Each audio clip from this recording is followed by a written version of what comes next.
السلام عليكم ورحمة الله وبركاته.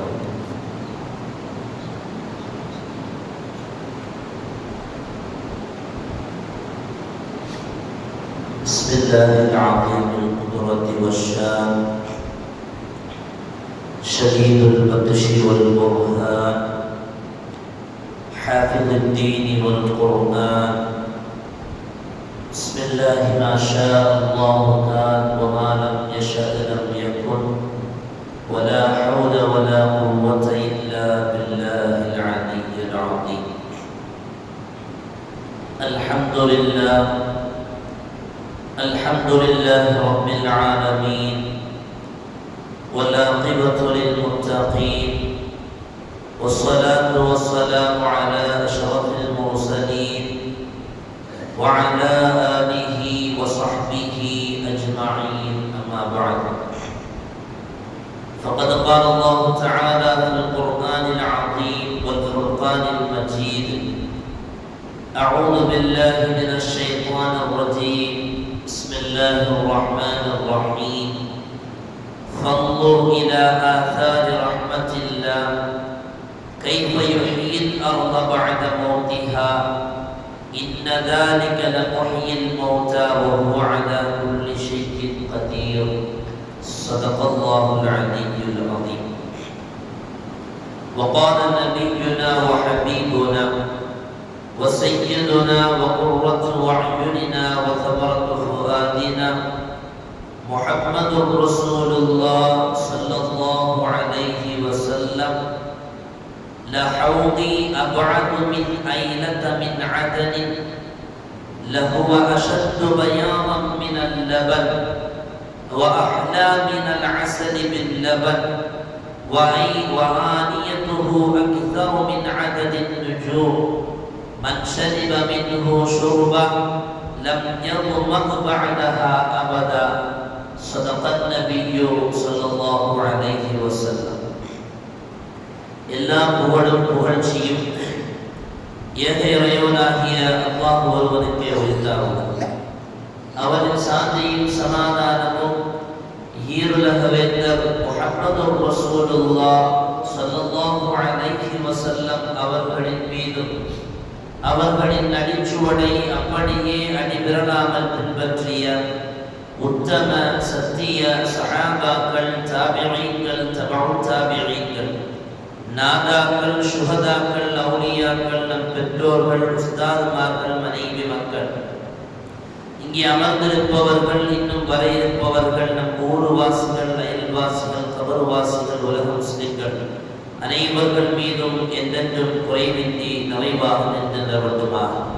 புனிதமான இந்த நாளில், அவனுக்கு பிடித்தமான இந்த இடத்தில் வல்லோன் அல்லாஹ் நம்மை ஒன்று கூட்டியதைப் போல நாளை ஜன்னத்துல் ஃபிர்தௌஸ் என்னும் உயர்தரமான சுவனத்தில் கண்மணி முஹம்மது ரசூலுல்லாஹ் ஸல்லல்லாஹு அலைஹி வஸல்லம் அவர்களோடு நம்மையும் நம்மை சார்ந்த அத்துணை பேர்களையும் ஒன்று கூட்டி புரிவானாக. நோய்கள் அனைத்தையும் ஷிஃபாவாக்கி தந்த புரிவானாக. அன்பிற்கினிய அல்லாஹ்வின் நல்லடியார்களே, சென்ற வாரம் வியாழக்கிழமை மேற்கு ஆப்பிரிக்காவில் அமைந்துள்ள மாலி என சொல்லப்படுகிற நாட்டில் உள்ள தல்ஹண்டாக் என்ற பகுதியில் நடைபெற்ற ஈதுல் அத்ஹா பெருநாளை சந்தோஷமாக கொண்டாடி முடித்துவிட்டு சொந்த நாடான நைஜரை நோக்கி சுமார் 51 நபர்கள் புறப்பட்டு சென்றார்கள் என்ற தகவலை படித்தோம். பரவலாக இந்த செய்தி வாட்ஸ்அப் தளங்களிலும் செய்திகளிலும் பார்த்திருப்போம். இவர்களுடைய சொந்த நாடான நைஜர் பகுதிக்கு புறப்பட்டு சென்ற இந்த 59 இஸ்லாமிய சகோதரர்கள் நைஜர் அல்ஜீரியா என்கிற எல்லைக்கு வருகிற போது சஹாரா என்று சொல்லப்படுகிற அந்த பாலைவன பகுதியில் வைத்து அவர்கள் பயணித்து வந்த அந்த லாரி பழுதடைந்து அவர்கள் ஓட்டுநர் உட்பட எல்லோரும் அந்த பழுதை நீக்கி திரும்ப நாட்டுக்கு செல்வதற்காக வேண்டி பழுது பார்க்கிறார்கள். இருந்த அந்த கொஞ்ச நாளிலும் அவர்கள் அத்தியாவசியமாக வைத்திருந்த உணவுப் பொருட்களும் தண்ணீரும் முடிந்து போன போது அதில் 49 பேர்கள் அந்த சஹாரா பாலைவனத்தினுடைய வெப்பத்தின் காரணமாக தண்ணீர் இல்லாத சூழலில் அங்கேயே மரணத்தை தழுவுகிறார்கள். அதில் 2 பேர்கள் மட்டும் எப்படியோ தப்பித்து உயிரை கையில் பிடித்துக் கொண்டு சுமார் 50 கிலோமீட்டர் தூரம் நடந்தே பயணித்து ஒரு நீரணையை சென்றடைந்து தண்ணீரை அருந்தி நைஜர் நாட்டினுடைய அதிகாரிகளிடத்தில் இந்த தகவலை சொல்லி அவர்களோடு வந்து இங்கே பார்க்கிற போது தன்னோடு வந்த 49 பேர்களும் லாரிக்கு அடியிலுமாக லாரிக்கு வெளிப்பகுதியிலுமாக மரணமாகி மரக்கட்டையை போன்று அவர்கள் இருந்ததை பார்த்து அவர்கள் அதே பகுதியில் குடிதோண்டி அது அடக்கப்பட்டார்கள் என்கிற தகவலை உலகம் அறிந்து வியந்து மிக கவலைக்கு இஸ்லாமிய நாடுகள் எல்லாம் ஆளாக்கப்பட்டதை நாம் வாட்ஸ்அப்புகளிலும் செய்தித்தளங்களிலும் அரபி சேனல்களிலும் பார்த்திருப்போம். இந்த சுயர் சம்பவம் உலக நாடுகளையே ஒழுக்கியது. இந்த சஹாரா என்கிற இந்த பாலைவனத்தில் சிக்கிக் கொண்ட அந்த மக்கள் உண்மையில் திகிலான வியப்பான ஒரு பகுதிதான் இந்த சஹாரா பாலைவனம். சுமார் 4800 கிலோமீட்டர் நீளமும் 1800 கிலோமீட்டர் அகலமும் 9.2 மில்லியன் கிட்டத்தட்ட 92 லட்சம் கிலோமீட்டர் சதுர பரப்பளவு கொண்டான ஒரு பூமி தான் இந்த சஹாரா பாலைவனம். எவ்வளவு பிரம்மாண்டமாக அல்லாஹ் அதை படைத்திருக்கிறார் என்பதை சிந்திக்க வேண்டும். பொதுவாக பாலைவனம் என்கிற போது அது மணலாக இருக்கும் என்றுதான் நாம் அறிந்து வைத்திருக்கிறோம். ஆனால் சஹாரா பாலைவனம் இதற்கு நேர் மாற்றம். வெறும் மணல் மாத்திரமல்ல, சஹாராவின் பெரும் பகுதிகள் வறண்ட பூமிகளாக, பாறைகள் நிறைந்த பகுதிகளாக,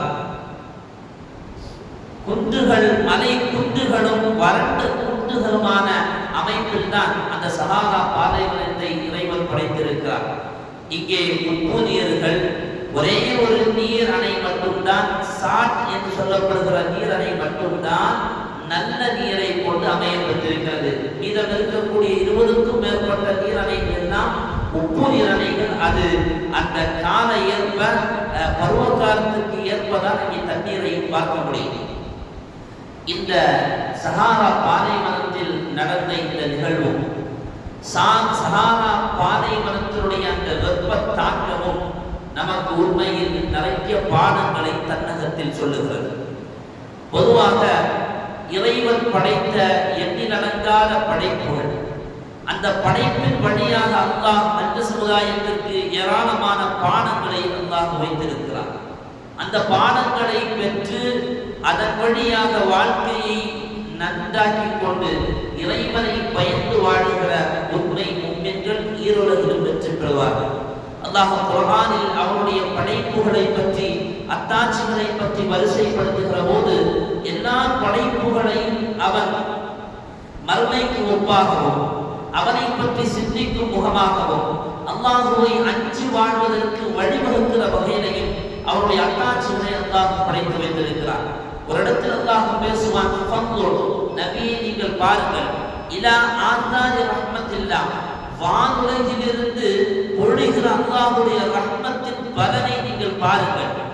கைஃப யுஹ்யில் அர்த பஅத மௌத்திஹா, அந்த மழை பொழிகிற போது வறண்டு போன பூமிகள் எல்லாம் செழிப்பாகி அங்கிருந்து புற்பூண்டுகள் முளைக்க துவங்குகிறது. எப்படி வறண்டு போன பூமியில் மழை நீர் வந்து கொட்டுகிற போது பூமி அப்படியே செழித்து அதிலிருந்து செடிகள் முளைத்து வருகிறதோ, அதை போலத்தான் மௌத்தா, மறுமை நாளில் சூர்மூதப்பட்டதற்கு பிறகு மரணமான எல்லா மனிதர்களும் அந்த சூர்மூதலை கேட்டு அவரவர்களுடைய மண்ணறையில் இருந்து எழுப்பப்படுவார்கள் என்று மழைக்கு ஒப்பாக்கி அல்லாஹ் நாளை மறுமையில் மனிதனை எழுப்புகிற அந்த நிலையை அல்லாஹ் உண்மையாக கூறுகிறான். இப்படி இறைவன் படைத்திருக்கிற எல்லா அத்தாட்சிகளும் படைப்புகளும் அவனை சிந்திப்பதற்கும் அவர்கள் மீது அச்சத்தை ஏற்படுத்தும் முகமாகவும் நாளை மறுமையை பற்றி கொள்ளுகிற முகமாகவும் அல்லாஹ் படைத்து வைத்திருக்கிறார். சமீபத்தில் நடந்த இந்த நைஜர் பகுதியை சார்ந்த 49 பேரின் உயிர்களை காவு வாங்கிய வெப்பம் நிறைந்த சஹாரா பாலைவனத்தில் அல்லாஹ் நமக்கு மஹ்ஷர் மைதானத்தை ஞாபகப்படுத்துவார். மஹ்ஷர் மைதானம் அந்த சஹாரா பாலைவனம் வழியாக பாடமாக அதை படித்தவர்கள் அவர்களுடைய கண்ணில் அது நிழலாடி சென்றிருக்கிறது. அருமையானவர்களே, மஹ்ஷர் மைதானம் நம்முடைய சிந்தனைக்கும் கற்பனைக்கும் அப்பாற்பட்ட ஒரு உலகம். அல்லாஹ் இந்த பூமியை மாற்றி அமைப்பேன் என்று குர்ஆனில் நபியை பார்க்க சொல்லுவார். நபியே, நீங்கள் பார்க்கிற இந்த பகுதி இது மாற்றி அமைக்கப்படும், இங்கே எதுவுமே காணப்படாது, இது மஹ்ஷர் மைதானமாக மாற்றப்படும் என்று அல்லாஹ் குர்ஆனில் பேசுவதை அவருடைய திருவசனத்தில் நாம் பார்க்க முடியும். பெருமானார் ஸல்லல்லாஹு அலைஹி வஸல்லம் அவர்கள் சொல்லுவார்கள், துதுல ஷம்சு யௌமல் கியாமத்தி மினல் ஹல்க். நாளை மறுமையில் மனிதர்களுக்கு மிக நெருக்கமாக அல்லாஹ் சூரியனை கொண்டு வருவார். எந்த அளவுக்கு என்று சொன்னால், அவர்களுக்கும் அந்த சூரியனுக்கும் இடையிலுமாக 1 மைல் 1 கிலோமீட்டர் தூரம் மாத்திரமே இருப்பதை போல் அல்லாஹ் கொண்டு வருவார். மனிதர்கள் அதனுடைய வெப்பத்தின் காரணமாக அவனவனுடைய பாவத்திற்கு ஏற்ப அவனவனுடைய வேர்வையில் அவனவன் மூழ்கி இருப்பான் என்றார்கள். ஒருவன் அவனுடைய பாவம் குறைவாக இருந்தால் கரண்டைக்கால் வரையிலையும் அவனுடைய வேர்வையில் மூழ்கி நிற்பான்.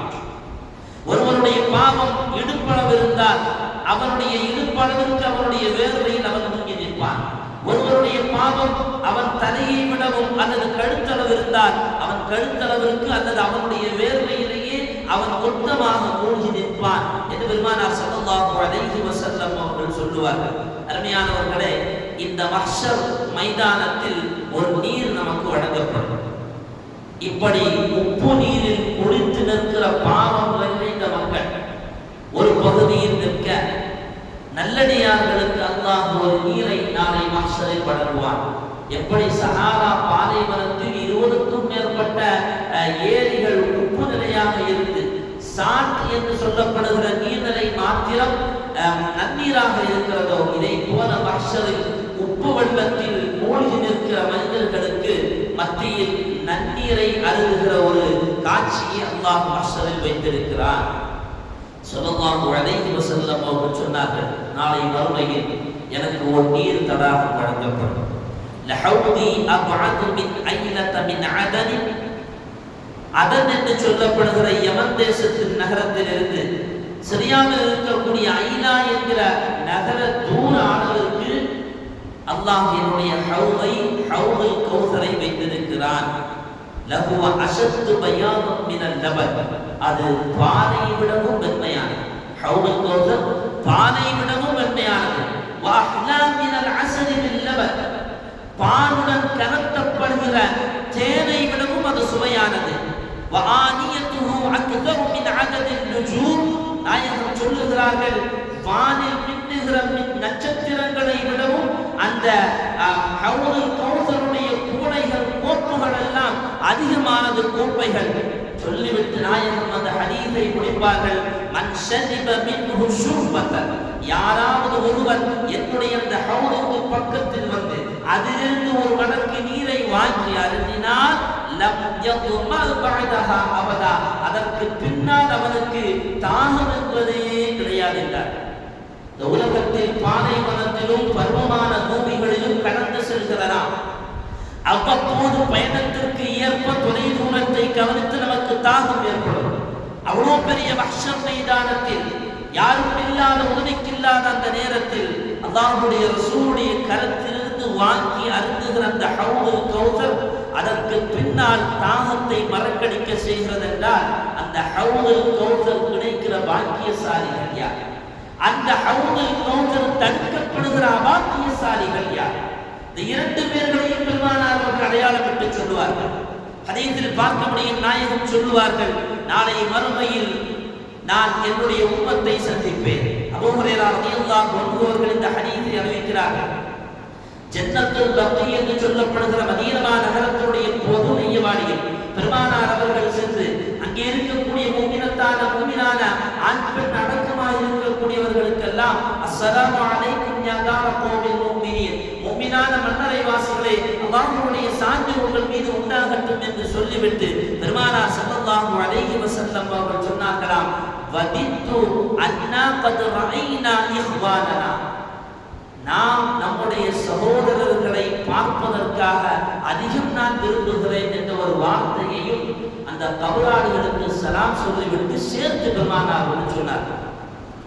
இந்த வார்த்தையை கவனித்த சஹாபாக்கள் பெருமானார் அவர்களை பார்த்து கேட்டார்கள், யா ரசூலல்லாஹ், அவலஸ்னா இஹ்வானுக், நாங்கள் இல்லையா அவங்களுடைய சகோதரர்கள்? நாயகம் சொன்னார்கள், அன்தும் அஸ்ஹாபி, நீங்கள் என்னுடைய சஹாபிகள், என்னுடைய சஹாபிகள். என்னுடைய சகோதரர்கள் என்பவர்கள் இதுவரையிலையும் உலகத்தில் பிறக்காதவர்கள், நமக்கு பின்னால் தோன்றவிருக்கக்கூடிய என்னுடைய உம்மத்து தான் என்னுடைய சகோதரர்கள். அருமையானவர்களே, நாட்டினுடைய முதலமைச்சர், நாட்டினுடைய பிரைம் மினிஸ்டர் நம்மை பார்த்து என்னுடைய சகோதரர் என்று பக்கத்தில் அழைத்தால் அதை போல ஒரு பெருமை இன்னும் இல்லை. பெருமானார் அவர்கள் 1400 ஆண்டுகளுக்கு முன்பாகவே அவர்களுக்கு பின்னால் வருகிற அவருடைய உம்மத்தை முஹம்மதியாவை பார்த்து தன்னுடைய சகோதரர்கள் என்று சொல்லவே, ஆனால் நாம் எவ்வளவு பெரிய பாக்கியசாலிகள். நாயகம் ஸல்லல்லாஹு அலைஹி வஸல்லம் அவர்கள் இந்த வார்த்தையை சொன்னபோது சஹாபாக்கள் கேட்டார்கள், கைஃப தஅரிஃபு மன் லம் யதி பஅது மின் உம்மத்திக யா ரசூலல்லாஹ், நீங்க இப்ப இருக்கிறீங்க, நீங்க போறதுக்கு பின்னால் வரக்கூடிய இந்த சமுதாயத்தை நீங்கள் எப்படி அறிந்து கொள்வீர்கள் என்று கேட்டார்கள். நாயகம் சொன்ன வார்த்தை ரொம்பவும் கவனத்தில் கொள்ள வேண்டிய வார்த்தை. நாயகம் சொல்லுவார்கள், ஒரு குதிரையை வைத்திருக்கக்கூடிய நபர், ஏராளமான குதிரைக்கு இடையில் அவருடைய குதிரை நெற்றி தளத்திலும் கருப்பு குதிரைகள் நிற்கிற பகுதியில் நெற்றியிலும் கால்களிலும் வெள்ளை நிறம் இருக்கக்கூடிய அவருடைய குதிரையை அவர் அறிந்து கொள்வாரா என்று கேட்டார். ஸல்லல்லாஹு அலைஹி வஸல்லம் கேட்டபோது எல்லா சஹாபாக்களும், ஆமா யா ரசூலல்லாஹ், அது எப்படி கருப்பு குதிரைகளுக்கு மத்தியில் அப்படி ஒரு குதிரை அடையாளங்கள் போடும்போது கண்டிப்பாக அவர்கள் அந்த குதிரையை பெற்றுக் கொள்வார்கள் போது ஸல்லல்லாஹு அலைஹி வஸல்லம் அவர்கள் சொன்னார்கள், நாளை மறுமையில் என்னுடைய உம்மத்து வருவார்கள், ஒரு புறம் முஹஜ்ஜரி, வுது செய்ததன் காரணமாக முகமும் அவர்களுடைய கைகளெல்லாம் பிரகாசித்தவர்களாக வருவார்கள். அல்லாஹ் அந்த வாக்கியத்தை நமக்கு தருவானாக. நாளை மறுமையில் பெருமானார் அவர்கள் அடையாளமிட்டு சொன்ன உருவன் முஹஜ்ஜரி, கைகளும் முகங்களும் வெண்மையாகி ஜொலித்து வருகிற அந்த கூட்டத்தில் அல்லாஹ் நம்மையும் ஆக்கியர் புரிவானாக. அன்பிற்குரியவர்களை, நாயகம் சொல்லிவிட்டு சொல்லுவார்கள், அவர்கள் வருகிற பொழுது நான் என்னுடைய ஹவுதுல் கௌதருக்கு பக்கத்தில் அவர்களை எதிர்பார்த்து கொண்டிருக்கிறேன். உலக தலைவர் முஹம்மது ரசூலுல்லாஹ், சாதிக்குல் நபி முஹம்மது ரசூலுல்லாஹ், பொய்யே உரைக்காத இன்னும் மேலான முஹம்மது ரசூலுல்லாஹ் நாளை மறுமையில் நமக்காக வேண்டி அந்த ஹவுதுக்கு பக்கத்தில் காத்திருப்பார்கள். ஒரு ஹதீஸில் பார்க்க முடியும், நாயகம் ஹவுதுல் கௌசரை விளக்குவார்கள், அன அஸீரு ஃபில் ஜன்னah, நான் சுவனத்தில் நடமாடுகிற பொழுது ஒரு நீரோடை அப்படியே கடந்து வருவதை பார்த்தேன். அதனுடைய இரு ஓரங்களும் முத்துக்களால் ஜோடிக்கப்பட்ட கூடாரங்கள் அமைக்கப்பட்டிருந்தது. யா ஜிப்ரீல், யா ஜிப்ரீல் மா ஹாதா, இது என்ன என்று கேட்டபோது ஜிப்ரீல் அலைஹிஸ்ஸலாம் அவர்கள் சொன்னார்களாம், ஹாதல் கௌசர் யா ரசூலல்லாஹ், இதுதான் ஹவுதுல் கௌசர். நாளை மறுமையில் அல்லாஹ் உங்களுக்கு வழங்கப் போகிற ஹவுதுல் கௌசர் இதுதான். பெருமானார் அவர்கள் இந்த ஹதீஸை விளக்கிவிட்டு முடிப்பது எப்படி தெரியுமா? ஃபஇதா தீனுஹு அவ் தீபுஹு மிஸ்குன் அல்ஃபம், அதனுடைய களிமண் அல்லது அதனுடைய நறுமணம் கஸ்தூரியை விடவும் நேரானதாக நான் உணர்ந்தேன் என்றார்கள் முஹம்மது நபி ஸல்லல்லாஹு அலைஹி வஸல்லம். இந்த ஹவுதுல் கௌசர் யாருக்கு வழங்கப்படுகிறது? உர்வல் முஹஜ்ஜர் என்று சொல்லப்படுகிறார். அல்லாஹ்வுடைய ரசூலையும் அல்லாஹ்வையும் பயந்து அவர்களுக்கு கட்டுப்பட்டு வாழ்கிற மக்களுக்கு வழங்கப்படுகிறது. அதே நேரத்தில் இந்த ஹவுதுல் கௌசருக்கு பக்கத்தில் ஒரு கூட்டம் வருமாம். அந்த கூட்டத்தை பெருமானார் அவர்கள் பக்கத்தில் அழைப்பார்கள். நான் அவர்களை பக்கத்தில் அழைப்பேன். அவர்கள் அந்த பகுதியிலிருந்து துரத்தி அடிக்கப்படுவார்கள். காணாமல் போன ஒட்டகம் துரத்தப்படுவதை போல அவர்கள் துரத்தி அடிக்கப்படுவார்கள். எனக்கு சொல்லப்படும், யா ரசூலல்லாஹ், உங்களுடைய காலத்திற்கு பின்னால் இவர்கள் சமுதாயத்தில் குழப்பத்தை ஏற்படுத்தியவர்கள், உங்களை பின்பற்றாமல் வாழ்ந்தவர்கள், உங்களுக்கு மாறு செய்தவர்கள் என்று பெருமானார் ஸல்லல்லாஹு அலைஹி வஸல்லம் அவர்களை பார்த்து சொல்லப்படுகிறது. ஹவுதுல் கௌசர் தாகமே தீர்ந்து விடுகிற அந்த புனிதமான ஹவுதுல் கௌசர் வழங்கப்படுவதெல்லாம் அல்லாஹ்வுக்கு கட்டுப்பட்டு வாழ்கிற மக்களுக்கு மட்டும்தான். நிராகரித்து வாழுகிற, கட்டுப்படாமல் வாழ்கிற எவருக்கும் அந்த ஹவுதுல் கௌசர் கிடைக்காது என்பதை இந்த ஒற்றை ஹதீஸில் இந்த நிகழ்வில் பெருமானார் அவர்கள் சொல்லி காட்டுகிறார்கள். பெருமையானவர்களே, இன்னைக்கு இருக்கக்கூடிய காலச்சூழல் எவ்வளவு மோசமானது என்பது நமக்கு தெரியும். ஈமானுக்கு பாதுகாப்பு இல்லாத காலம், நம்முடைய பிள்ளைகளுக்கு பாதுகாப்பு இல்லாத காலம் என்பது போய் நம்ம ஈமானுக்கே வெட்டு வைக்கக்கூடிய காலம் தான் இன்னைக்கு இருக்கக்கூடிய காலம். சமீபத்தில் பத்திரிகையில் படித்திருக்கும், இதே தமிழகத்தை சார்ந்த இஸ்லாமிய குடும்பத்தை சார்ந்த தமிழகத்தினுடைய ஒரு மாவட்டத்தில் ஒரு லாட்ஜில் இளம் வயது பெண்ணும் இஸ்லாமிய சிறுவர்கள் இருவர்கள் இப்படி மூவர்களும் நாம் சேர்ந்து போதை பொருள் அருந்தி அதிகப்படியான போதையை அருந்தியதன் காரணமாக அந்த இஸ்லாமிய குடும்பத்தை சார்ந்த அந்த பெண் வாலிப பெண் மரணமான செய்தியை படித்திருக்கும். எவ்வளவு துயரமான செய்தி! இஸ்லாமிய ஒழுக்க நெறிமுறைகள் ஊட்டப்படாமல் அல்லது இஸ்லாமிய ஒழுக்க நெறிமுறைகளோடு தாய் தந்தையர்கள் பின்பற்றி வாழாததன் விளைவுதான் இது போன்ற நிகழ்வுகள். அந்த பெண்ணு அப்படி வெளியில போகும்போது தன்னுடைய வீட்டுல சொல்லிட்டு போகுது, நான் ஒரு வார காலம் வரமாட்டேன், கேட்டரிங்க்கு போனேன். 18 வயசு பொம்பளை பிள்ளைங்க கேட்டரிங் வெளியூடுறாரு. இதை அனுமதிக்கணும்னு சொன்னா அந்த தாய் தகப்பன் எவ்வளவு தூரம் கேர்லெஸ்ஸாக பொழுதுபோக்காக இஸ்லாமிய கலாச்சாரத்தை சிந்தனை இல்லாத ஒரு குடும்பமாக இருந்திருந்தால் இந்த 18 வயது நிறைந்த ஒரு இளம் பெண் ஒரு வார காலம் நான் இருவரையும் வரமாட்டேன், கேட்டரிங் வேலைக்கு போறேன்னு சொல்லி போகும்போது அவர்கள் அனுமதி வழங்க வேண்டுமானால் இஸ்லாமிய போதனை அந்த அளவுக்கு அவர்களுக்கு குறைந்து போயிருப்பதுதானே காரணம். இஸ்லாம் ஒரு பெண், ஒரு வயது வந்த பெண் அல்லது ஒரு பருவமான வயது மதிக்கத்தக்க பெண்கள் யாராக இருந்தாலும் வெளியில் போக வேண்டுமானால் மகரம் வேண்டும் அல்லது சுருக்கமாக 3 பெண்களாவது இணைந்து செல்ல வேண்டும் என்கிறது மார்க்கம். ஆனா அதையெல்லாம் தாண்டி ஒரு இளம் பெண்ணுக்கு காலத்தில் பாதுகாப்பு இல்லாத இந்த சூழலில் ஒரு இளம் பெண்ணுக்கு தன்னுடைய சொந்த மகளுக்கு அனுமதி கொடுக்க வேண்டுமானால் இஸ்லாமிய சிந்தனை இங்கே போனது, இஸ்லாமிய வாழ்க்கை நெறிமுறை இங்கே போனது. கடைசியில் அந்த பெண்ணு வந்தது நீட்டாதான் ஒன்று வந்துச்சு, நல்ல பேரோட வந்து போதை பொருள் அக்னியா என்று உலகம் முழுக்க பேசப்படுகிற சூழலில் நம்முடைய பிள்ளைகள் மாற வேண்டுமானால் அன்னையானவர்களை இது போன்ற நிகழ்வுகள் ஏற்பட்டால் அல்லது இது போன்ற சூழல் நம்முடைய வாழ்க்கையை அமைத்துக் கொண்டால் நாளை மஹ்ஷர் மைதானத்தில் அந்த ஹவுதுல் கௌசரை நாம் நினைத்து பார்க்க வேண்டாம். சஹாரா பாலைவனத்தில் 49 பேர்கள் வெட்ட வெளியில் வெப்ப சூழலில் மரணமானவர்கள் அல்லாஹ்வுடைய பாவங்களை மன்னிக்க வேண்டும். ஆனால் நாளை மஹ்ஷர் மைதானத்தில் அல்லாஹ் ரஹீம், அவன் உலகத்தில் மட்டும்தான் ரஹ்மான், நாளை மறுமையில் அவன் ரஹீம். அவன் நல்லவர்களுக்கு மட்டும்தான் கிருபை செய்வான், அவன் கெட்டவர்களுக்கு கிருபை செய்யாதவனாக நாளை மறுமையில் நியாய தீர்ப்பு வழங்குகிற அந்த ரப்புல் ஆலமீன் நமக்கும் நல்ல தீர்ப்பு வழங்க வேண்டுமானால் வமல் ஹயாத்துத் துன்யா இல்லா மதாஉல் குரூர், ஏமாற்றமே நிறைந்திருக்கக்கூடிய இந்த உலகத்தினுடைய ஆடம்பரங்களில் இந்த உலகத்தினுடைய ஆசாபாசங்களில் மூழ்கி போகாமல் அல்லாஹ்வை பயந்து வாழ வேண்டும். இந்த சஹாரா பாலைவனம் சொல்லித் தருகிற 2வது செய்தி என்ன தெரியுமா? அந்த 59 பேரில் 49 பேர்கள் மரணிக்கிறார்கள், 2 பேர்கள் மாத்திரம் 50 மைல் 50 கிலோமீட்டர் தூரம் பயணித்து போய் ஒரு நீர்நிலையை கண்டு தங்களை பாதுகாத்துக் கொண்டார்கள். சுருக்கமாக சொல்வதாக இருந்தால் சுயமாக நடந்து கொண்டார்கள். இதேதான் நாளை மஹ்ஷர் மைதானம், அது சுய உலகம், சுயநலமான உலகம், பொதுநலமான உலகம் அல்ல. நாளை மஹ்ஷர் சுயநலம். சொல்லுகிறது, கடுமையான சத்தம் ஏற்பட்டு செவிகளை எல்லாம் நொறுக்குகிற அந்த பயங்கரமான சத்தம் ஏற்படுகிற போது சகோதரன் விரண்டு ஓடுவான் சகோதரனை பார்த்து, பாப்பாவை உம்மாவையும் பார்த்து பயந்து ஓடுவான், அவருடைய மனைவியையும் பிள்ளைகளையும் பார்த்து ஓடுவான். எங்கே நன்மையை கேட்டு ஓடுவார்களோ, எங்கே உதவியை கேட்டு ஓடுவார்களோ என்று யாரும் உதவி இல்லாத அந்த நேரத்தில் நாளை சுயநலமாக மனிதன் நடக்கிற மைதானம் தான் மஹ்ஷர் மைதானம். எப்படி சஹாராவில் 2 பேர்கள் சுயநலமாக அவர்களை பாதுகாத்துக் கொண்டு சென்றார்களோ, இதே போல மஹ்ஷர் மைதானத்தில் யாருக்கும் உதவி இல்லாத நேரம் ஸல்லல்லாஹு அலைஹி வஸல்லம் ஆயிஷா நாயகி அழுதுகிட்டு இருந்தாங்க. சூமா கேட்பார், யுதுக்கி கியா ஆயிஷா, ஏன் அழுதுன்னு கேட்டாங்க.